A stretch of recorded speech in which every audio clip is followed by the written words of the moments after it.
কেউ যদি জাদু প্র্যাকটিস করে, ইসলামের শরীয়ত অনুযায়ী তার শাস্তি কি জানেন? তাকে হত্যা করতে হবে, এটা তার শাস্তি। ইসলামিক স্টেটের যিনি প্রেসিডেন্ট থাকবেন তার আদেশে সেটা হবে। যেমন আমাদের মৃত্যুদণ্ড, ঠিক ওই রকম জাদুর শাস্তি মৃত্যুদণ্ড। যে একবার রাসূল সাল্লাল্লাহু আলাইহি সাল্লামকে জাদু করা হয়েছিল, মারাত্মক ব্যাপার। আমাদের নবীকে জাদু করা হয়েছিল। গভীর রাতে রাসূল সাল্লাল্লাহু আলাইহি সাল্লাম বাইরে ঘোরাফেরা করতে নিষেধ করছেন। তিনি বলেছেন, গভীর রাতে এমন অনেক মাখলুক আকাশে এবং জমিনের মাঝখানে থাকে যাদেরকে তোমরা দেখতে পারো না।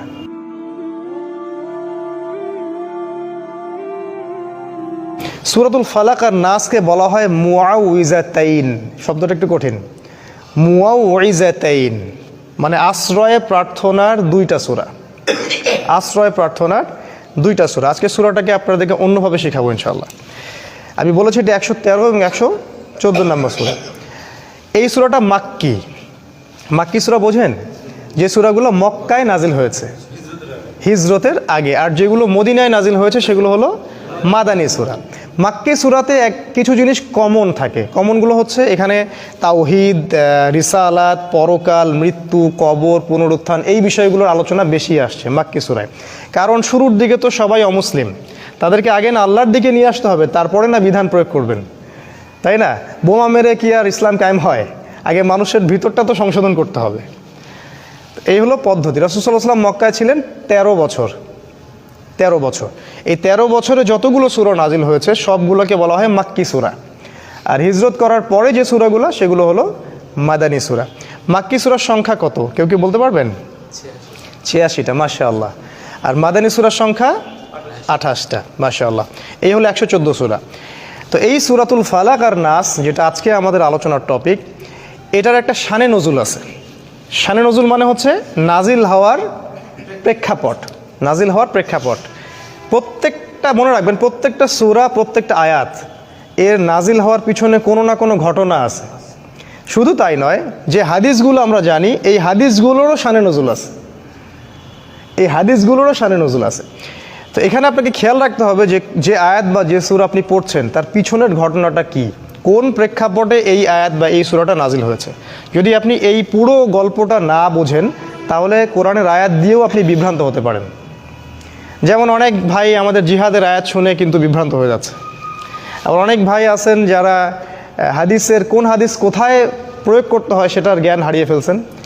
এখন দেখা যাচ্ছে গরুর মাথা ছাগলের লেজে আর ছাগলের মাথা গরুর লেজে লাগিয়ে দেওয়া হচ্ছে। ঠিক আছে, এটা সমস্যা। তো এই জন্য শানে নজুল জানার দরকার আছে। সূরা ফালাক আর নাসের শানে নজুল হচ্ছে এই যে একবার রাসূল সাল্লাল্লাহু আলাইহি সাল্লামকে জাদু করা হয়েছিল। মারাত্মক ব্যাপার। আমাদের নবীকে জাদু করা হয়েছিল। জাদু সত্য। রাসূল সাল্লাল্লাহু আলাইহি সাল্লাম জাদুগ্রস্ত নিজেই হয়েছিলেন। ঠিক আছে, আর জাদু যে সত্য এর প্রমাণে কোরআনে অসংখ্য আয়াত আছে, অনেক আয়াত আছে।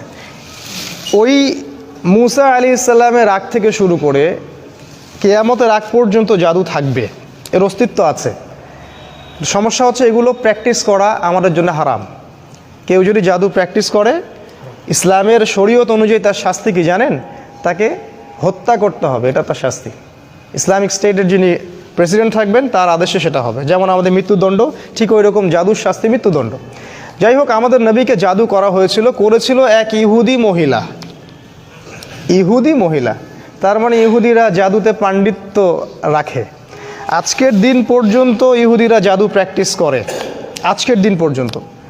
এবং তারা সায়েন্স বলে যত কিছু প্রচার করেছে সব কিছু সায়েন্স নয়, এর পিছনে আছে সেহের বা জাদু। ইভেন আপনি টেলিভিশন সেটের মধ্যে যা যা দেখছেন তার পিছনেও আছে সেহের বা জাদু। আমাদের মা বোনদেরকে ঘন্টার পর ঘন্টা ধরে রাখছে টেলিভিশন, আইসোলেশন, হিপনোটাইজ করে ফেলছে, নেশা হয়ে গেছে। অনেক রকম জাদু আছে। আমি জাদু নিয়ে 5টা খুতবা দিতে পারবো ইনশাআল্লাহ, কারণ আমার স্টাডিজ ওই বেসটাই জাদু, সেহের। এটার উপর ডক্টরেটও করা যায়, অনেক স্কলার এটার উপর ডক্টরেট করেছেন। আমি যেটা বলছিলাম যে রাসূল সাল্লাল্লাহু আলাইহি ওয়াসাল্লামকে জাদুগ্রস্ত করা হয়েছিল, একজন ইহুদি মহিলা জাদু করেছিলেন তার মাথার চুল দিয়ে। তার চিরুনি থেকে মাথার চুল কোনোভাবে সে চুরি করেছিল বা কোনোভাবে ম্যানেজ করেছিল, করে সেখানে সে কুফুরি কালাম এবং মন্ত্রতন্ত্র পড়ে ফু দিয়েছিল। ফু দিয়ে সেখানে 11টা গিট দিয়েছিল। 11টা গিট দিয়েছিল। খেয়াল করে দেখবেন সূরা ফালাক আর নাসের মধ্যে 11টা আয়াত আছে, দুইটা মিলে 11টা আয়াত আছে। আচ্ছা, এই যে জাদুটাকে করা হলো, ইহুদি মহিলা জাদু করলো, আর এটা বলে রাখি যে তাকে সারা জীবন ইহুদিরা কষ্ট দিয়েছে, আর আজ পর্যন্ত আমাদের সবচেয়ে বড় শত্রু ইহুদিরাই।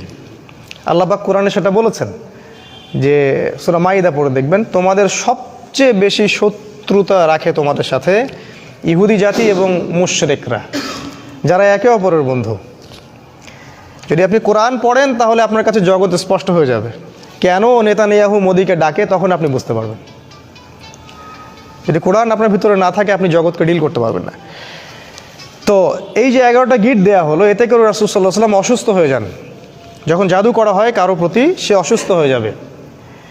ইভেন সবচেয়ে পরহেজগার মানুষও জাদুগ্রস্ত হতে পারে, আপনি আমি যে কেউ হতে পারি।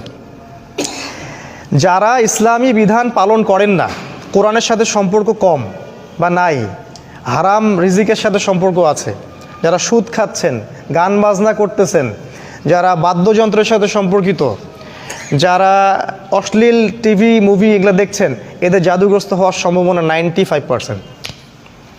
একবার জাদুগ্রস্ত হয়ে গেলে তাকে রিকভার করা খুবই ডিফিকাল্ট। এই জন্য ইসলাম এই প্রোটেকশনগুলো দিয়েছে, কারণ একবার জাদুগ্রস্ত হয়ে গেলে এটাকে সলভ করা খুবই ডিফিকাল্ট। কারণ জাদু জিনের সহযোগিতা ছাড়া হয় না। যারা জাদু করে তারা জিনকে তাবে করে। আপনারা কিন্তু কোরআন পড়লে দেখবেন আল্লাহ পাক বলেছেন জাহান্নামের ইন্ধন হবে মানুষ আর জিন, যারা একে অপরকে সহযোগিতা করত। আজ পর্যন্ত কিছু মানুষ আছে এই পৃথিবীতে, আপনার আশপাশেও, যারা জিনের সহযোগিতা নিয়ে বিভিন্ন কুফরি কালাম তন্ত্রমন্ত্র করে, এবং গ্রামাঞ্চলে এটার প্রচলন অনেক বেশি। ঠিক আছে, ইভেন এখন শহরেও এগুলো ঢুকে পড়ছে। প্রেমের জোড়া দেওয়ার জন্যে, বাড়ির বরকতের জন্য, স্বামী স্ত্রীর সম্পর্ক উন্নয়নের জন্য বিভিন্ন কাজে এগুলো করা হচ্ছে। এবং আমাদের দেশে কবিরাজের সংখ্যা তো অভাব নাই। আর যেহেতু এগুলো সম্পর্কে আমরা জানি কম, আমরা কিছু হইলেই ওদের কাছে দৌড়াই। এই সুযোগটা ওরা আমাদের কাছ থেকে নেয়, নিয়ে সে এদিক থেকেও টাকা খায়, ওদিক থেকেও টাকা খায়। শয়তান, এক কথায় শয়তানের চেলাপেলা এগুলা। তো আল্লাহ রসুলকে ইহুদিরা জাদু করেছিল, এবং আপনারা জানেন কি না যে ইহুদিরা তাকে হত্যা করারও চেষ্টা করেছিল, তার খাবারের মধ্যে বিষও দিয়েছিল। যে জাতি আমাদের নবীকে হত্যা করতে পারে, এবং যে জাতি অসংখ্য নবীকে আগে হত্যা করে আসছে, কিভাবে আমরা ভাবলাম যে তারা আমাদের বন্ধু? অথচ আল্লাহ কোরআনে বলছেন তারা কখনো তোমাদের কল্যাণ চায় না, তারা ভিতরে যেটা গোপন করে সেটা আরও বেশি ভয়ঙ্কর। ঠিক আছে, তো তিনি এই জাদুগ্রস্ত হয়ে রাসূল সাল্লাল্লাহু আলাইহি ওয়াসাল্লাম যে সমস্যাটা হলো সেটা হলো তিনি ভুলে যাচ্ছিলেন, কোনো কাজ করলে মনে রাখতে পারছিলেন না। এমনকি তিনি তার স্ত্রীর কাছে গিয়েছেন কি না সেটাও মনে রাখতে পারছিলেন না। তো জাদুগ্রস্ত হলে খুব খারাপ অবস্থা হয়। এই জন্য আমার রিকোয়েস্ট থাকবে যে আপনারা অনতিবিলম্বে কোরআন, সুন্নাহ, সহিহ জিকির, আজগার, দোয়া কালাম এগুলো শিখে নেবেন, এবং সকাল সন্ধ্যা এগুলো প্র্যাকটিস করবেন। তখন ইনশাল্লাহ কোনো জিন বা কোনো জাদুকর আপনার কোনো ক্ষতি করতে পারবে না। তো এই যে সমস্যাটা রাসূল সাল্লাল্লাহু আলাইহি ওয়াসাল্লামের হলো, এরপরে একদিন তিনি শুয়ে আছেন, আর আল্লাহর পক্ষ থেকে দুইজন ফেরেশতা তার কাছে আসলেন। এসে তারা একে অপরের সাথে কথোপকথন করছেন, আর এই কথোপকথনটা রাসূলকে জানিয়ে দেওয়া হচ্ছে। একজন ফেরেশতা আরেকজন ফেরেশতাকে বলছেন এই ব্যক্তির কি হয়েছে। ওই ফেরেশতা জবাব দিচ্ছেন যে তাকে জাদু করা হয়েছে। আবার ইনি বলছেন কে জাদু করেছে, মানে কথোপকথনের মাধ্যমে তাকে মেসেজ দেওয়া হচ্ছে। উনি বলছেন যে অমুক মহিলা জাদু করেছে। তিনি বলছেন জাদু কি দিয়ে করা হয়েছে? উনি বলছেন জাদু চুল দিয়ে করা হয়েছে। ইনি বলছেন জাদু উপকরণ কোথায় আছে? উনি বলছেন জাদুর উপকরণ অমুক কুয়ার নিচে আছে, অমুক কুয়ার নিচে আছে। এবার তিনি মেসেজ পাইলেন যে জাদুর উপকরণ আসলে কোথায় আছে। এই মেসেজ তো আর আমরা পাবো না কেউ জাদুগ্রস্ত হয়ে গেলে, তখন জিনকে সামনে হাজির করায় কথা বলতে হয়, তারপরে সে উপকরণ বলে দেয়। এই ট্রিটমেন্টটা খুবই ভয়ঙ্কর, আপনারা যদি দেখে থাকেন তাহলে দেখবেন ভয় পেয়ে যাবেন। যাই হোক, তো রাসূল সাল্লাল্লাহু আলাইহি ওয়াসাল্লামকে মেসেজ দেওয়া হলো যে জাদুর উপকরণ ওই কূপের নিচে আছে। তিনি সকালবেলা উঠলেন এবং উঠে আলী রাদিয়াল্লাহু আনহুকে বললেন, আলী রাদিয়াল্লাহু আনহুকে, যে আলী ওই কূপের নিচে জাদুর উপকরণ আছে, ওকে ধ্বংস করে আসুন। এই একমাত্র সাহাবী যার জীবনী পড়লে আমাদের ঈর্ষা হয়। শুরু থেকে যখন তার বয়স 6-7 তখন থেকে ইসলামের পাশে তিনি দাঁড়িয়ে আছেন। আর এই সাহাবীকেও মানুষ হত্যা করেছে, আলী রাদিয়াল্লাহু আনহুকেও মানুষ হত্যা করেছে, এবং যে হত্যা করেছে সে বলেছিল যে আল্লাহর শুকরিয়া যে আল্লাহ আমার হাতে সবচেয়ে নিকৃষ্ট মানুষকে হত্যা করালেন। নাউযুবিল্লাহ। তাহলে এই যে আমরা একটা সমাজে কথা শুনি না যে লোকটা দোষ না করলে কি আর এমনি জেলে আছে, ঠিক না কথাটা? ভালো মানুষকেই এইভাবে মরতে হয়েছে, শুধু তাকে নয়, উসমান রাদিয়াল্লাহু আনহুকে শাহাদাত বরণ করতে হয়েছে, ইভেন আমাদের রসুলকে বিষ প্রয়োগ করা হয়েছে, অনেক নবীকে হত্যা করা হয়েছে। যাই হোক, তার জীবনীটা পড়লে দেখবেন যে তিনি শুরু থেকে ইসলামের পাশে একদম পাথরের মতো, পাহাড়ের মতো। তো উনি গেলেন, গিয়ে ওই উপকরণটাকে ধ্বংস করলেন এবং রাসূল সাল্লাল্লাহু আলাইহি ওয়াসাল্লাম কাছে এসে অনুমতি চাচ্ছেন যে ইয়া রাসূলুল্লাহ, আমাকে অনুমতি দেন, যে আপনাকে জাদু করেছে ওকে আমরা গর্দান উড়িয়ে দেব, গর্দান উড়িয়ে দেব। এবং সাথে উমর রাদিয়াল্লাহু আনহু ছিলেন, কারণ তো বিশাল অপরাধ, ইসলামিক স্টেটের যিনি ডিপার্টমেন্ট প্রেসিডেন্ট তাকে আপনি জাদু করেছেন। এখন তো ইসলামিক স্টেটের বা একটা দেশের কাউকে যদি সামান্য একটা ওয়ার্ডও বলা হয় তাহলে তো তার অবস্থা খারাপ, আর সেটা তো বিশাল ব্যাপার। কিন্তু আমাদের নবী মুহাম্মদ সাল্লাল্লাহু আলাইহি ওয়াসাল্লাম ছিলেন মানবতার মুক্তির দূত। তিনি বললেন যে আমি ওই মহিলাকে মাফ করে দিলাম, তিনি বললেন আমি ওই মহিলাটাকে মাফ করে দিলাম। কারণ এই যে ঘটনাটা ঘটলো, এটা আসলে কাদের জন্য ঘটলো জানেন? তার উম্মার জন্য ঘটলো। এই ঘটনাটার মধ্য দিয়ে আল্লাহ পাক আমাদেরকে 2টা সূরা দিলেন, যাতে কিয়ামত পর্যন্ত মানুষ এই সব সমস্যা থেকে বেঁচে থাকতে পারে। এটা আল্লাহর হিকমা, প্রজ্ঞা। আল্লাহ পাক ইউসুফ আলাইহিস সালামকে জেল খাটাইছেন, খাটান নাই? ইউসুফ আলাইহিস সালামের ওই জেলে যাওয়ার বদৌলতে লক্ষ লক্ষ মানুষ দুর্ভিক্ষ থেকে বেঁচে গেছে, বেঁচে যায় নাই? এই হলো আল্লাহর হিকমা। মাঝে মাঝে যে বিপদগুলো আমাদের হয় এর পিছনে কোনো না কোনো কল্যাণ, খায়ের থাকে, যেটা আমরা বুঝতে পারি না। রাসূল সাল্লাল্লাহু আলাইহি ওয়াসাল্লাম তাকে মাফ করে দিলেন এবং তখন সূরা ফালাক এবং নাস নাজিল হলো একসাথে নাজিল হলো এবং তিনি তিলাওয়াত করছিলেন একটা একটা করে আয়াত, আর ওই একটা একটা করে গিট খুলে যাচ্ছিল। ঠিক আছে, এই হলো এর শানে নজুল বা নাজিলের প্রেক্ষাপট। এবার আসেন এর ফজিলত 2টা বলি। সূরা নাস এবং ফালাকের স্পেশাল কিছু ফজিলত আছে। যেমন একটা হলো, যে ব্যক্তি, একটু মনোযোগ দিয়ে শুনবেন, যে ব্যক্তি সূরা ফালাক, সূরা নাস এবং সূরা ইখলাস, এই 3টা সূরা সকালে এবং সন্ধ্যায় 3বার করে পড়বে, যদি সকালে পড়ে সন্ধ্যা পর্যন্ত যাবতীয় হঠাৎ বিপদ থেকে বেঁচে থাকবে। হঠাৎ বিপদ, ধাপাস করে কোনো বিপদে পড়বে না ইনশাআল্লাহ। আপনি খেয়াল করে দেখবেন, সব পরিবারে যাচ্ছে মাইক্রো নিয়ে বিয়ে খাইতে, ডেট, স্পট ডেট, তাই না? হঠাৎ করে দেখবেন সকালে ঠিক মতো আসে, হঠাৎ স্ট্রোক নাই। হঠাৎ বিপদ ইনশাল্লাহ সে পড়বে না। যে ব্যক্তি সকালে 3বার করে সূরা ফালাক, সূরা নাস, সূরা ইখলাস পড়বে। আর বিশ্বাস করেন এই কাজগুলো আমাদের চাচাদের বয়সী যারা আছেন ওনাদেরকে শিখাতে হয় না, আমাদেরকেই শিখাতে হয়, তাদেরকে শিখাতে হয় না, তারা এগুলো আগেই থেকে জানেন। আবার যে ব্যক্তি সন্ধ্যাবেলা সূরা ফালাক, সূরা নাস এবং ইখলাস 3বার করে পড়বে, সারা রাত যাবতীয় ক্ষতি থেকে সে বেঁচে থাকবে ইনশাআল্লাহ। এই হলো একটা বড় ফজিলত। তাহলে আমরা ইনশাআল্লাহ আজকে থেকে, বরং এখন থেকেই 3বার করে সূরা ফালাক, নাস, ইখলাস প্রতিদিন পড়ার অভ্যাস করবো ইনশাআল্লাহ। এটা একটা আমল। দ্বিতীয় একটা ফজিলত হচ্ছে, ঘুমানোর পূর্বে যখন বিছানায় যাবেন, অনেকগুলো সুন্নাহ আছে, বিছানা ঝেড়ে নিতে হবে, লাইটস অফ করা, প্রয়োজনে পারলে ওযু করবেন, আয়াতুল কুরসি পড়বেন, তাসবিহ তাহলিল করবেন, পারলে সূরা মুলক পড়বেন। যদি কিছুই করতে না পারেন, কমপক্ষে সূরা ফালাক, সূরা নাস আর সূরা ইখলাস 3বার করে পড়বেন। সিস্টেমটা আমি দেখাই দিচ্ছি, যে প্রথমে হাত সামনে নিয়ে বিসমিল্লাহির রহমানির রহিম পড়ে সূরাতুল ইখলাস, আবার বিসমিল্লাহ বলে সূরাতুল ফালাক, আবার বিসমিল্লাহ বলে সূরাতুল নাস, একবার করে পড়লেন, পড়ে এভাবে ফু দিবেন, দিয়ে মাথা থেকে নিয়ে যতদূর পর্যন্ত পারেন এভাবে মাসহ করবেন একবার, তারপরে আবার একবার, তারপরে আবার একবার, মোট 3বার। কেন এটা আমি এখন এসে বুঝতে পারছি, কেন 3বার, স্টুডেন্ট লাইফে বুঝতে পারি নাই। আসলে কোরআন এবং সুন্নাহর এত জ্ঞানের সমুদ্র, যেখানে আমরা হাবুডুবু খাচ্ছি, আসলে কোনো কুল কিনারাও খুঁজে পাচ্ছি না যে আসলে কি সলিউশন দিব। তাই যতই জানি ততই মনে হয় যে আমি কিছুই জানি না। একটা হাদিস সেদিন আমরা জানলাম, সেটা হলো যখন মানুষ ঘুমায় তখন শয়তান চলে আসে কাছে, মানে সবার সাথে একটা করে শয়তান আছে, ওই শয়তান চলে আসে, ওর নাম হচ্ছে কারিন, যেটা কোরআনে আছে। সে এসে এই যে আমাদের গর্দান আছে, এই গর্দানের মধ্যে 3টা গিট দেয়,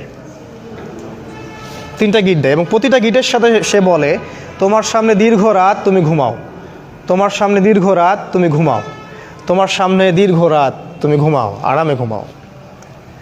রাসূল সাল্লাল্লাহু আলাইহি ওয়াসাল্লাম বলছেন, যখন বান্দা যদি ফজরের আজান শুনে উঠে যায় তাহলে একটা গিট খুলে যায়, যদি সে ওযু করে তাহলে আরও একটা গিট খুলে যায়, আর যদি সে জামায়াতে এসে সালাত আদায় করে তাহলে 3টা গেটই খুলে যায়।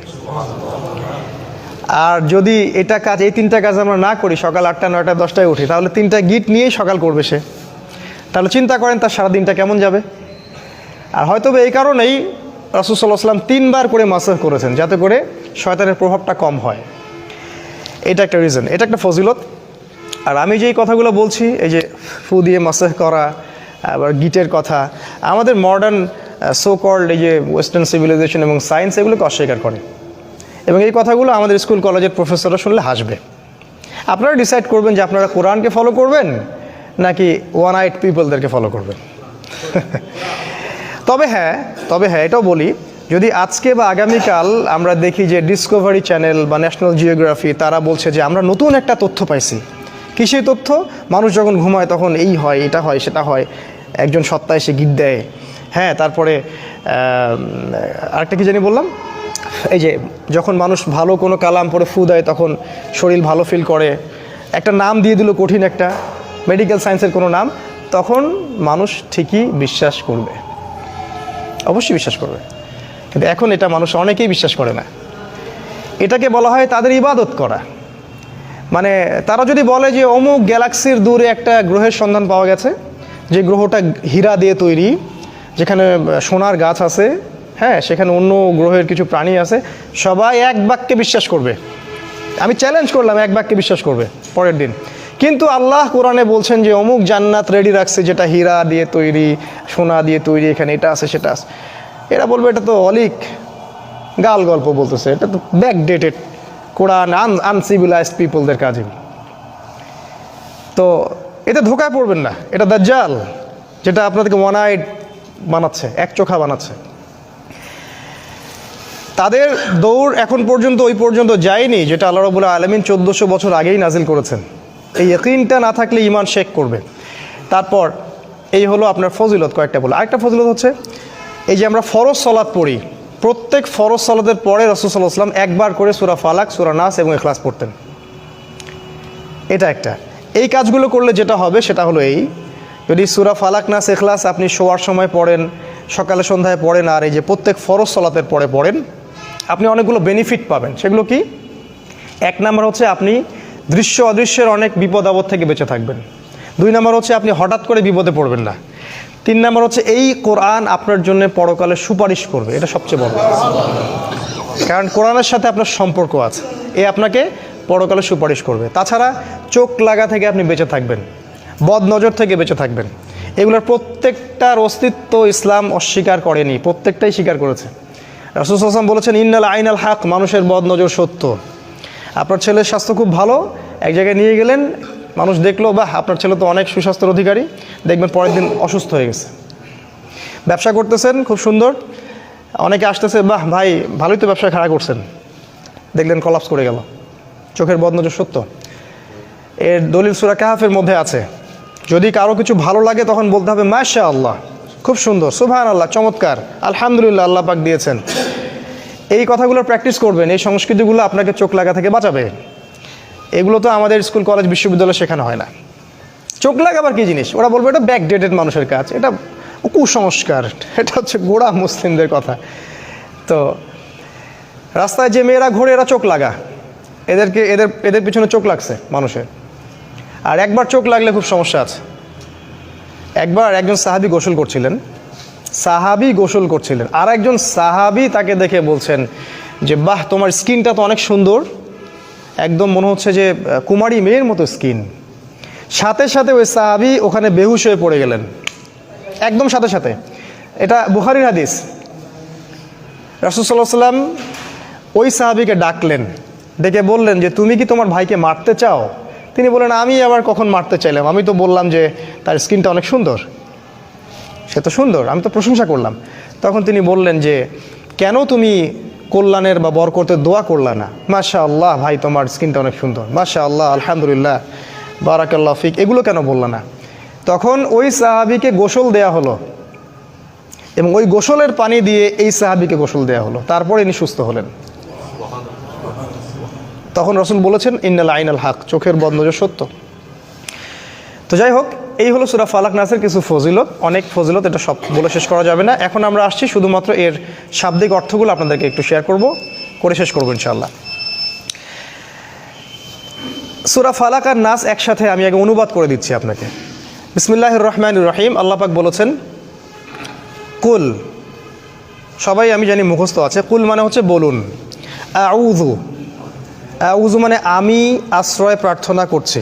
আউযু মানে আমি আশ্রয় প্রার্থনা করছি। আর নাউযু মানে আমরা আশ্রয় প্রার্থনা করছি। যখন আপনি বলেন আউযু বিল্লাহ, এটা এক বচনে, আর যদি বলেন নাউযু বিল্লাহ, এটা বহু বচনে। ঠিক আছে, ভালো কথা। অ্যারাবিক গ্রামার শিখবেন টুকটাক, না হলে কি হবে জানেন? না হলে যেটা হয়, আমি একটা মসজিদে দেখেছি যে একজন ইমাম আছেন, মাশাআল্লাহ, আল্লাহ পাক তাকে নেখায়াত দারাজ করুক, তিনি প্রতিদিন নিজের জন্য দোয়া করেন আর মুসল্লি আমিন আমিন বলে। তিনি প্রতিদিন নিজের জন্য দোয়া করেন, সব এক বচনে তার জন্যই দোয়া করেন। আল্লাহ, হে আল্লাহ আমাকে বার্ধক্য থেকে বাঁচাও, হে আল্লাহ আমাকে কবরের আযাব থেকে বাঁচাও, হে আল্লাহ আমাকে রিজিকে বরকত দাও, আর সবাই আমিন আমিন বলে উঠে চলে যায়। তাহলে তাদের দোয়ার কি হইল? তো দোয়া বহু বচনে করতে হতো। তো যাই হোক, অ্যারাবিক গ্রামার একটু শিখবেন টুকটাক। কুল মানে বলুন, আউযু মানে আমি আশ্রয় প্রার্থনা করছি, বিরব্বিল ফালাক, বিরব্বিল ফালাক। বিরব্বি মানে রবের কাছে বা রবের নিকটে, আর ফালাক মানে হচ্ছে সকাল বা প্রভাত বা উষা। এ আয়াতের সরল অর্থ হলো বলুন, হে নবী আপনি বলুন যে আমি সকালের রবের কাছে আশ্রয় প্রার্থনা করছি। এটা প্রথম আয়াত। তারপরে হলো মিন শাররি মা খালাক। মিন মানে হতে, আর শার মানে হচ্ছে ক্ষতি। শারুন মানে ক্ষতি বা অনিষ্ট বা অকল্যাণ। মা খালাকা মানে যা কিছু তিনি সৃষ্টি করেছেন। আল্লাহ পাক যত কিছু সৃষ্টি করেছেন, সমস্ত সৃষ্টির ক্ষতি থেকে আমি আল্লাহর বা সকালের রবের আশ্রয় প্রার্থনা করছি। সমস্ত সৃষ্টি পড়ে গেল এখানে, এক কথায় সব শেষ। আর আল্লাহ নিজে এবং তার কালাম কোরআন, আল্লাহ নিজে এবং তার কালাম কোরআন বাদ দিয়ে সবই তো তার সৃষ্টি। আল্লাহ নিজে এবং তার কালাম কোরআন বাদ দিয়ে সব কিছুই তার সৃষ্টি। তো এই সমস্ত সৃষ্টির কোনো না কোনো অকল্যাণও আছে। এই অকল্যাণগুলো থেকে আমি হে আল্লাহ আপনার আশ্রয় প্রার্থনা করছি, সকালের রবের আশ্রয় প্রার্থনা করছি। তারপরে 3 নম্বর আয়াতে আসেন, ওয়া মিন শাররি গাসিকিন ইযা ওয়াকাব। ওয়া মানে এবং, মিন শাররি মানে ক্ষতি থেকে, গাসিক মানে হচ্ছে রাত, গাসিক মানে রাত, এই যে রাত। ইযা ওয়াকাবা মানে যখন সেটা গভীর হয়, মানে গভীর রাতের অনিষ্ট থেকে বা ক্ষতি থেকে আমি আল্লাহর আশ্রয় প্রার্থনা করছি। তার মানে গভীর রাতের মধ্যে ক্ষতি আছে, যেটা আমাদের আজকের 31st নাইটের কনসার্ট যারা করবে ওরা বুঝবে না। তো এই হলো 3 নম্বর আয়াত। 4 নম্বর আয়াত আসেন, তারপর কি, ওয়া মিন শাররিন নাফাসাতি ফিল উকদ। এটা ডেঞ্জারাস আয়াত। ওয়া মানে এবং, মিন শাররি মানে ক্ষতি থেকে। এই যে নাফাসাত, এই শব্দটার অর্থ হচ্ছে জাদু করিনি মহিলারা। যত মহিলারা জাদু করে, আর জাদুর সাথে মহিলার সম্পর্ক আমি বললাম শুরুতে, জাদুর সাথে ম্যাক্সিমাম সময় মহিলাদের সম্পর্ক থাকে। বেশিরভাগ মহিলারাই জাদু করে, সাধারণত জাদু চর্চা করে, প্র্যাকটিস করে। এইসব মহিলাদের জাদু থেকে বা জাদু করিনি মহিলাদের থেকে ফিল উকদ। উকদ মানে হলো যে গিট, আমি যে বললাম গিটের মধ্যে ফু দিয়ে রাসূলকে জাদু করেছিল, ওই গিটে ফু দেয়া জাদু করিনি মহিলাদের ক্ষতি থেকে আল্লাহর আশ্রয় প্রার্থনা করছে। আরেকটা হচ্ছে শেষের আয়াত, ওয়া মিন শাররি হাসিদিন ইযা হাসাদ। ওয়া মিন শাররি আগের মতো এবং ক্ষতি থেকে, হাসিদ মানে হচ্ছে হিংসুক, হাসিদ মানে হিংসুক, ইযা হাসাদা যখন সে হিংসা করে। তাহলে এর আয়াতের অর্থ হচ্ছে হিংসুকের অনিষ্ট থেকে আল্লাহর আশ্রয় চাচ্ছি যখন সে হিংসা করে। এই হলো সূরাতুল ফালাকের সরল অর্থ। আবার বলছি, ভালো করে শোনেন। হে নবী আপনি বলুন আমি আশ্রয় প্রার্থনা করছি সকালের রবের কাছে, তিনি যা কিছু সৃষ্টি করেছেন সব কিছুর ক্ষতি থেকে, স্পেশালি রাতের ক্ষতি থেকে যখন সেটা গভীর হয়, এবং জাদু করিনি নারীদের ক্ষতি থেকে যারা ওই যে গিটে ফুৎকার দেয়, আর হিংসুকের হিংসা থেকে যখন সে হিংসা করে। এই হলো সূরাতুল ফালাক। সূরা নাসে আসেন, আল্লাহ বলছেন কুল বলুন আগের মতো, আউযু বিরব্বিন নাস, আমি আশ্রয় প্রার্থনা করছি রব্বিন নাস, নাস মানে মানুষ, রব মানে রব, মানুষের রবের কাছে আমি আশ্রয় প্রার্থনা করছি। মালিকিন নাস, মানুষের মালিকের কাছে আশ্রয় প্রার্থনা করছি। ইলাহিন নাস, মানুষের ইলাহের কাছে আশ্রয় প্রার্থনা করছি। কি থেকে? মিন শাররিল ওয়াসওয়াসিল খান্নাস।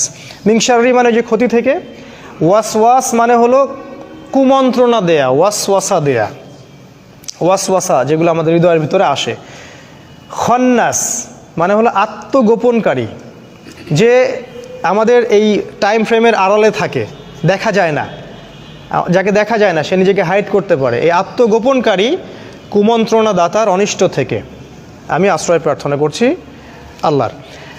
আল্লাযী ইউওয়াসউইসু ফি সুদুরিন নাস, যে ব্যক্তি মানে যে ইউওয়াসউইসু ওয়াসওয়াসা দেয়, ফি সুদুরিন নাস, সুদূর মানে যে সদর বা বুক, মানুষের হৃদয়ে, যে ওয়াসওয়াসা দেয় মানুষের হৃদয়ে, মিনাল জিন্নাতি ওয়ান নাস, জিন জাতির মধ্য থেকে এবং মানব জাতির মধ্য থেকে। এই হলো সূরা ফালাক আর নাসের সরল অনুবাদ। এবার আপনাদের আমি একটা সামারি করে দিচ্ছি, দিয়ে ছেড়ে দিচ্ছি ইনশাআল্লাহ। ভালো করে খেয়াল করলে দেখবেন এই দুটো সূরাকে একসাথে চিন্তা করতে হবে। এটা একটা প্যারালাল সূরা, আলাদা করে না, একসাথে চিন্তা করলে দেখবেন যে এই দুটো সূরায় আমরা বেশ কয়েকটা বিষয় থেকে আল্লাহর আশ্রয় চাচ্ছি। এক নাম্বার, আমরা আশ্রয় চাচ্ছিলাম আল্লাহর সমস্ত সৃষ্টির ক্ষতি থেকে, তাই না? এটা কমন, একদম সমস্ত সৃষ্টিতে যত ক্ষতি, সব ক্ষতি থেকে আল্লাহর আশ্রয় চাচ্ছিলাম। দুই নাম্বার, স্পেশালি এই ক্ষতিগুলোর মধ্যে স্পেশালি রাতের ক্ষতি থেকে, গভীর রাতের ক্ষতি থেকে। আরও চাচ্ছিলাম জাদু করিনি মহিলাদের ক্ষতি থেকে। আরও চাচ্ছিলাম হিংসা এবং হিংসুকের অনিষ্ট থেকে। চারটা স্পেশাল। আর সূরা নাসে গিয়ে আরও আছে, সূরা নাসে একটা এক্সট্রা, সেটা হলো যে খন্নাস, হৃদয়ে ওয়াসওয়াসা দেয়, তার ক্ষতি থেকে। এই পাঁচটা স্পেশাল জিনিস থেকে আল্লাহর আশ্রয় চাচ্ছি এই দুটো সূরায়। কিন্তু কেন? কারণটা বলার আগে আরেকটা কথা বলি, সেটা হলো এই যে ক্ষতিগুলা, এগুলো থেকে আপনি সূরা ফালাক আর নাসের মাধ্যমে আশ্রয় পাবেন। তখন আশ্রয় পাবেন যখন আপনি আল্লাহকে রব হিসেবে গ্রহণ করছেন, যখন আপনি আল্লাহকে মানুষের ইলাহ হিসেবে গ্রহণ করছেন, যখন আপনি আল্লাহকে মানুষের মালিক হিসেবে গ্রহণ করছেন। আল্লাহ পাক একটার পর একটা বলছেন, রব্বিন নাস, মালিকিন নাস, ইলাহিন নাস। যে ব্যক্তির মনে সন্দেহ আছে যে আল্লাহ ছাড়া অন্য কেউ ইবাদত পাওয়ার যোগ্য, সে এই দুটো সূরা দিয়ে কোনো উপকার পাবে না। যে ব্যক্তির মধ্যে ডাউট আছে যে আল্লাহ ছাড়া কেউ সন্তান দিতে পারে, আল্লাহ ছাড়া কাউকে সেজদা করা যায়, হ্যাঁ, আল্লাহ ছাড়া অন্যরাও বিধান দিতে পারে, হ্যাঁ, আল্লাহর বিধানের চেয়ে এদের বিধান ভালো, এরকম ডাউট যাদের হৃদয়ের ভিতরে আছে, এইসব সূরা তাদের কোনো কাজে আসবে না। এগুলো আগে তাওহীদ আগে প্রতিষ্ঠা করা, যে আল্লাহ রব, তিনি মালিক, আল্লাহই রব প্রতিপালক, তিনি আবার মালিক, যার হুকুম চলে, অন্য কার হুকুম চলে না। তিনি হচ্ছেন ইলাহ, যিনি উপাসনার যোগ্য, অন্যকে উপাসনার যোগ্য নয়। এগুলোর তাওহীদ যার স্ট্রং ভিতরে, তারপরে আপনি এই পাঁচটা বিষয় থেকে আল্লাহর আশ্রয় চাচ্ছেন। ঠিক আছে? এই হলো সূরা ফালাকের সরল অর্থ। একটা প্রশ্ন শেষ করে দেই, সেটা হলো যে এই পাঁচটা বিষয় স্পেশালি কেন? কারণ জগতে অনেক ক্ষতি আছে। আল্লাহ আগেই বললেন যে তার সমস্ত সৃষ্টির ক্ষতি থেকে আশ্রয় চাচ্ছি, কিন্তু কিছু কিছু ক্ষতি স্পেশাল, যেগুলো আমাদের সাধ্যের বাইরে। আপনার সামনে যদি শত্রু থাকে আপনি দেখতে পারবেন, আর কিছু কিছু জিনিস আছে যেগুলো অদৃশ্য, আপনি দেখতে পারবেন না। সেই দেখার মতো চোখে আমাদের ক্ষমতা দেয়া হয়নি। আল্লাহ রাসূল বলেছেন, কুকুরেরা শয়তানকে দেখতে পারে, কুকুর শয়তানকে দেখতে পারে। আজানের সময় কুকুর চিল্লায় বেশি, আজানের সময় শয়তান পালায়, হাদিস আসছে আজানের সময় শয়তান পালায়। কুকুর শোনে বেশি আমাদের চাইতে। ঠিক আছে? এরকম বিভিন্ন প্রাণী সম্পর্কে কিন্তু আসছে, যেটা তার মানে আমাদের কিছু সীমাবদ্ধতা আছে। এই সীমাবদ্ধতার কারণে আমরা অদৃশ্যকে দেখি না। তো এই জন্যে এই যে অদৃশ্যের গায়েবের বিষয়গুলা, সব ক্ষতির চাইতেও স্পেশালি বলেছেন হিংসা, হিংসুক, স্পেশালি বলেছেন রাতের অনিষ্ট, রাতের গভীরতা, স্পেশালি বলেছেন জাদু করিনি নারীরা, আর হৃদয়ের মধ্যে ওয়াসওয়াসা দেয় যে শয়তান খান্নাস। এগুলো আমরা দেখতে পারি না কোনোটাই। আর যেটা আমরা দেখতে পারি না, সেই শত্রুর সাথে আমি কিভাবে লড়তে পারি? এটা আমার পক্ষে সম্ভব না। তাহলে কে আমার হয়ে লড়বে? যে দৃশ্য অদৃশ্য সব দেখতে পারে, যে দৃশ্য অদৃশ্য সব দেখতে পারে। এই জন্যই এই দুটো সূরাকে বলা হয় মুআউইজাতাইন, বা আশ্রয় প্রার্থনার দুইটা স্পেশাল সূরা। আর যেদিন থেকে এই সূরা নাজিল হয়েছে সেদিন থেকে রাসূল সাল্লাল্লাহু আলাইহি ওয়াসাল্লাম আগের সব দোয়াই ছেড়ে দিয়েছিলেন। আগে তিনি আশ্রয় চাওয়ার জন্য অনেকগুলো দোয়া পড়তেন, সব দোয়া ছেড়ে দিয়ে তিনি সূরা ফালাক আর নাসের প্রতি আমল করা শুরু করলেন এবং এই সূরা দুটার মধ্যে সব কিছুই চলে আসছে। আপনারা চিন্তা করেন, আজকে হয়তো অনেক লম্বা হয়ে যাবে, এই জন্য আমি আর ডিটেলস ব্রিফে গেলাম না, শুধু কয়েকটা পয়েন্ট বলে আমি শেষ করছি। সেটা হলো যে রাতের বেলা ক্ষতি আছে, একটু ভালো করে শোনেন, আমি 5 থেকে 10 মিনিটের মধ্যে শেষ করে দেবো ইনশাআল্লাহ। রাতের বেলা কিছু ক্ষতি আছে। আপনাদের বাচ্চাদেরকে কখনো সন্ধ্যার পরে বাইরে যেতে দিবেন না। রাসূল বলেছেন সন্ধ্যার সময় বাচ্চাদেরকে ঘরের ভিতরে রাখবে, কারণ সন্ধ্যায় সময়ে জিন জাতি বের হয় যাদেরকে তোমরা দেখো না, এবং তারা আমাদের কখনো কল্যাণ চায় না। বেশিরভাগ জিনই দুষ্ট প্রকৃতির। তারা কিন্তু চ্যালেঞ্জ করছে আল্লাহকে যে এদেরকে আমি জাহান্নামে নিয়ে যাবই। একটা বার যদি জিন কাউকে আক্রমণ করে ফেলে তাহলে তাকে সলভ করা অনেক ডিফিকাল্ট আছে। আমি বারবার বলছি, তো সন্ধ্যাবেলায় খেয়াল রাখবেন বাচ্চারা যেন বাইরে না যায়। আর এখানে এই সূরা রাতের কথা আসছে, গভীর রাতে রাসূল সাল্লাল্লাহু আলাইহি ওয়াসাল্লাম বাইরে ঘোরাফেরা করতে নিষেধ করছেন। তিনি বলেছেন গভীর রাতে এমন অনেক মাখলুক আকাশে এবং জমিনের মাঝখানে থাকে যাদেরকে তোমরা দেখতে পারো না। তাই গভীর রাতে আমরা যদি বাইরে যেন না যাই আর কি। আসলে আমাদের সিস্টেম চেঞ্জ হয়ে গেছে তো, আর রাত এখন দিনের জায়গায়, দিন রাতের জায়গায়, এই জন্য এগুলো আমরা কেয়ার করি না, কিন্তু সমস্যাগুলো কিন্তু ঠিকই হচ্ছে। তারপরে আরও ব্যাপার আছে, সেটা হলো যে আমাদের সন্তানদেরকে এবং পরিবার পরিজনদেরকে সবসময় ঝাড়ফুঁক করবেন। ঝাড়ফুঁক মানে আমি তাবিজ ঝুলানো বুঝাইনি, আমি বুঝিয়েছি যে সূরা ফালাক, নাস, আয়াতুল কুরসি, সূরা বাকারা এগুলো পড়ে পড়ে ফু দিবেন। আর যারা পড়তে জানেন না তারা অডিও টেপ শুনতে পারেন, অডিও টেপ রেকর্ডিং বাসায় ছেড়ে দিবেন, ওখান থেকে দেখবেন শয়তান ইনশাল্লাহ চলে যাবে। আপনি যদি কোরআন পড়তেও না জানেন, আমার রিকোয়েস্ট হচ্ছে, কাইন্ডলি রিকোয়েস্ট হচ্ছে, কোরআন শুনবেন। কোরআন এমন একটা কিতাব, শুনতে শুনতে ওই বইয়ের প্রতি আপনার ভালোবাসা তৈরি হয়ে যাবে।